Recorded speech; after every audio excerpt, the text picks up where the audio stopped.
कहानी शीशे का घर। सुषमा चौधरी 3 दिन से दफ्तर नहीं गई थी। बार बार आंखें भर आती थीं। दफ्तर न जाने का कोई कारण भी तो होना चाहिए, बीमारी, बच्चों की बीमारी, मेहमानों का आना आदि। परंतु ऐसा कोई कारण तो नहीं था, इसीलिए उसने कार्यालय में सूचना नहीं भेजी थी और न ही वहां फोन किया था। बस 3 दिन से सोफे पर पड़ी सोचे जा रही थी कि क्या उसे दफ्तर जाना चाहिए।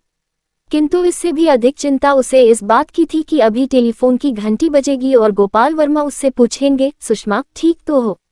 दफ्तर क्यों नहीं आ रही? बच्चे तो ठीक हैं। यदि कोई जरूरी काम था तो टेलीफोन पर ही सूचना दे देती। दफ्तर और घर में कुछ अंतर तो होना चाहिए। यहाँ कुछ नियमों का पालन आवश्यक है। यदि किसी चीज की आवश्यकता हो तो दफ्तर से किसी कर्मचारी को भेज दूं या शाम को लौटते समय स्वयं चला आऊं। मैं तो दौरे पर था, 4 दिन के पश्चात आया हूँ तो पता चला है कि तुम 3 दिन से दफ्तर नहीं आ रही हो। और सिर को दोनों हाथों से दबोचे वह सोचने लगी कि यदि घंटी बजे तो वह इन प्रश्नों का क्या उत्तर देगी। उसे कुछ सूझ नहीं रहा था। वह सिर को यूं दबा रही थी मानो दिमाग को निचोड़ डालना चाहती हो ताकि इसमें ऐसी व्यर्थ बातें आए ही नहीं। परंतु प्रश्न तो ये था कि उसने दफ्तर में नौकरी करके ये परेशानी मोल ही क्यों ली थी। उसे किसी वस्तु का अभाव नहीं था। रहने के लिए अच्छा फ्लैट था जिसे उसने खूब भली प्रकार से सजा रखा था।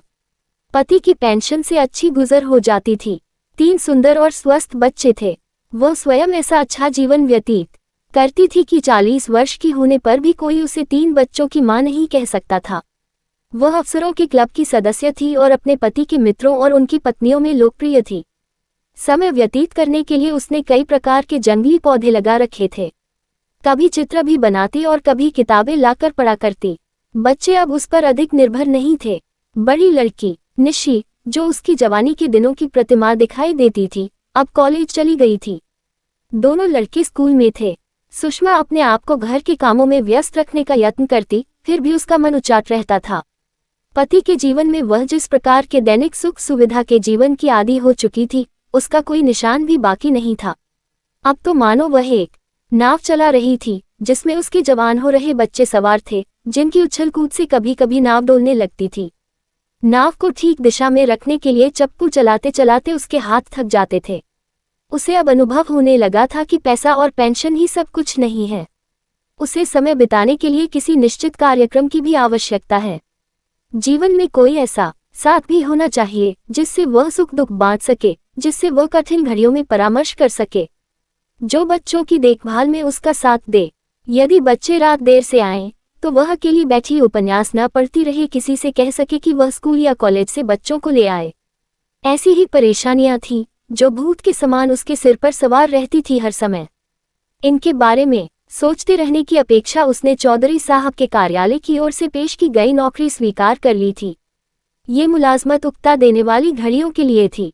जब वह घर में अकेली रह जाती थी तब रमेश चौधरी की तस्वीर के सामने आंखें बंद किए खड़ी रहती या तरह तरह के विचार उसे परेशान किए रहते।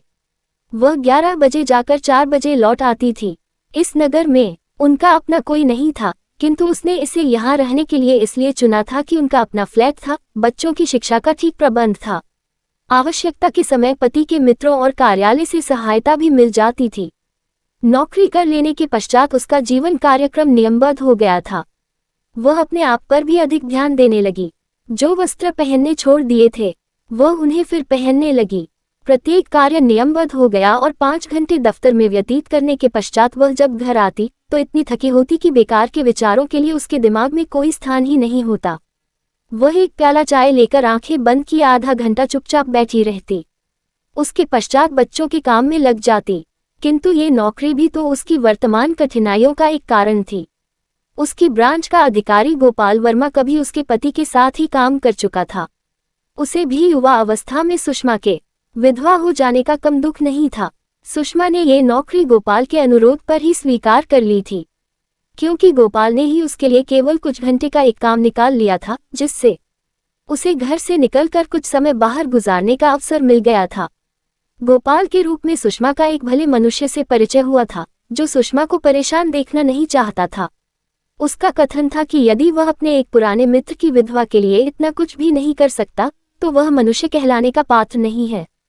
और सुषमा के थके हुए हाथों को जब सहारा मिला तो उसने अपने बाजू इस दीवार पर रखने में संकोच नहीं किया।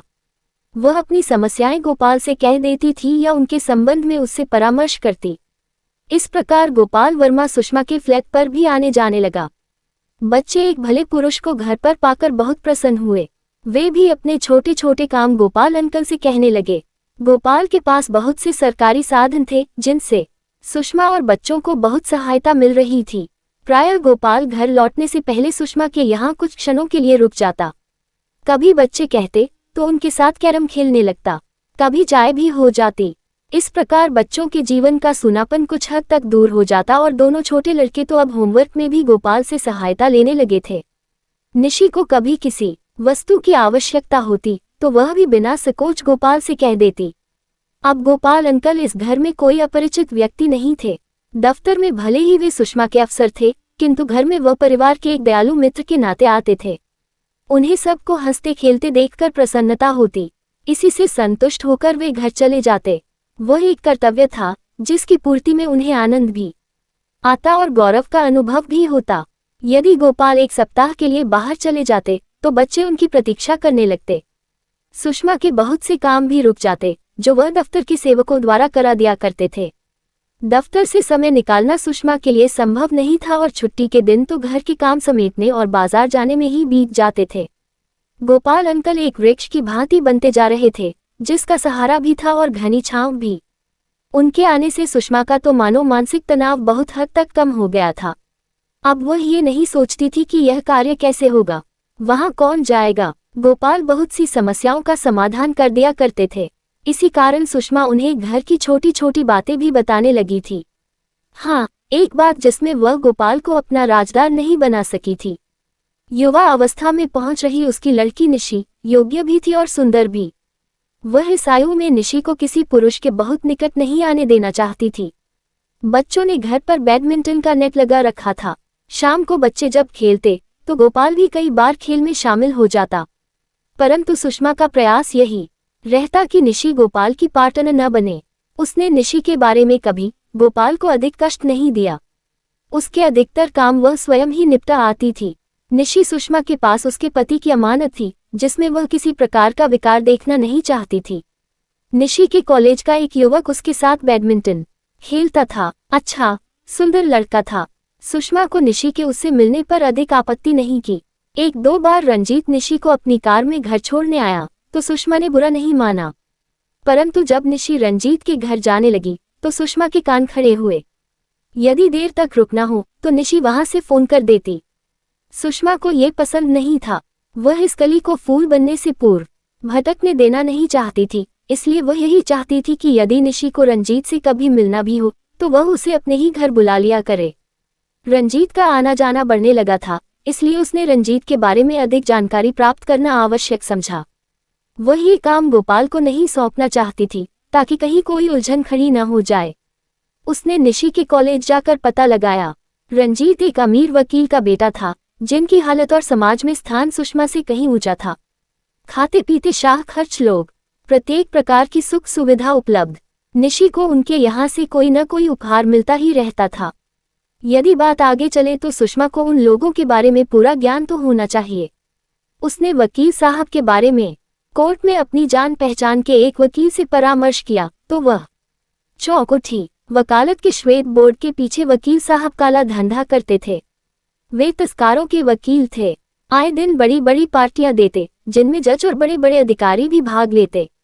इसी संपर्क के कारण वह अपराधियों को बचा लेते थे और उनसे बड़ी बड़ी फीस लेते थे। यही नहीं, यहाँ तक शक था कि वकील साहब का भी तस्करी में हिस्सा है। नहीं तो दौलत की ये रेलपेल, ये कारें, दावतें केवल वकालत की फीस से नहीं चल सकती। इसलिए सुषमा ने किसी न किसी बहाने निशी का वकील साहब की कोठी पर जाना रोक दिया था। किंतु रंजीत तो अपने को अब चौधरी परिवार का ही एक सदस्य समझने लगा था। वह जब भी निशी को घर छोड़ने आता तो उसकी कार फल, खाने पीने की चीजों से लदी रहती। कई बार वह अन्य मित्रों को भी साथ ले आता और रात 10-11 बजे तक संगीत और गपशप होती रहती। सुषमा समझती थी कि निशी की लगाम उसके हाथ से निकल रही है, जिसे वह पूरे बल से थामने का प्रयास कर रही थी। किंतु यौवन और धन की बाढ़ इतने जोर की थी कि उसे अपने पांव के नीचे से धरती खिसकती महसूस होने लगती थी। वह लाचार थी, फिर भी गोपाल को इस भावर में नहीं लाना चाहती थी। किंतु एक रात स्थिति ने बहुत ही खतरनाक मोड़ ले लिया। रंजीत ने उससे आकर कहा कि उसके पिता नव वर्ष की रात को एक बड़े होटल में पार्टी दे रहे हैं। वह निशी को भी पार्टी में ले जाना चाहता है। सुषमा निशी का ऐसी पार्टी में जाना ठीक नहीं समझती थी, किंतु निशी तो मानो दौलत की चमक दमक पर मस्त हो रही थी। उसने माँ से अनुमति ले ली थी। सुषमा एक परकटे पक्षी की भांति फड़फड़ा कर रह गई। निशी के जाने के पश्चात भी उसे चैन नहीं आ रहा था। वह वेशभूषा बदलकर उसी होटल में हो रहे एक और समारोह में भाग लेने चली गई। सुषमा होटल की बालकनी में खड़ी खाना खा रही थी। नीचे हॉल में वकील साहब का हंगामा पूरे यौवन पर था। कितने ही स्त्री पुरुष तड़क भड़क वेशभूषा में इस पार्टी में भाग ले रहे थे। संगीत की धुनों में कुछ सुनाई नहीं देता था, केवल सिगरेट का धुआं और शरीर ही ऊपर उठ रहा था। कितनी ही स्त्रियां और पुरुष हाथ पकड़े नाच रहे थे। युवा पीढ़ी ने तो मानो तूफान उठा रखा था। ग्लास टकरा रहे थे, रूप प्रदर्शन हो रहा था। वेटर रंगारंग पेजल लिए घूम रहे थे। निशी भी बिना आस्तीन का लंबा काला गाउन पहने एक युवक के साथ नाच रही थी, किंतु उसके हाथ में ग्लास और सिगरेट नहीं थी। हाँ, अगली पार्टी में ये भी संभव हो सकता था। धन और सुंदरता के उपासक किसी भी वस्तु को उसके स्थान से नीचे ला सकते हैं। सुषमा अधिक देर ये दृश्य सहन नहीं कर सकी और लौट आई। उसने निशी के घर आने पर कुछ नहीं पूछा। 2 दिन के पश्चात रंजीत उनके यहाँ शाम को चाय पीने आया। उसके जाने के पश्चात सुषमा ने निशी से 2 टूक कह दिया, मैं नहीं चाहती कि रंजीत कभी हमारे घर आए। निशी यह वाक्य सुनकर चौंक सी गई।